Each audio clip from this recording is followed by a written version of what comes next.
Quand j'ai su, quand on m'a lancé ça au visage, c'est même pas quelque chose, on te fait asseoir tranquillement, Ah, on t'encadre même avec des mmh, personnes appropriées. Il y a que le kinésithérapeute et moi mmh, qui me dit, quand on finit de faire l'échographie de l'enfant, l'échographie du cerveau, l'IRM, le scanner, tout ça, et qui a les résultats placardés au mur à la lumière pour voir un peu ce qui mmh, s'est passé, ce qui a été endommagé.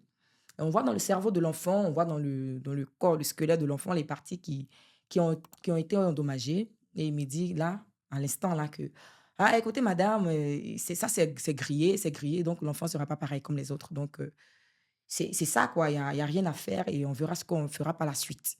Je dis: «Mais qu'est-ce qu'il raconte?» Je comprends pas. Je lui dis: «Mais qu'est-ce que vous voulez dire?» mmh, Et là, il me montre les photos de d'autres enfants, comme je ne comprenais pas. Peut-être que son lexique était un peu, fort pour moi.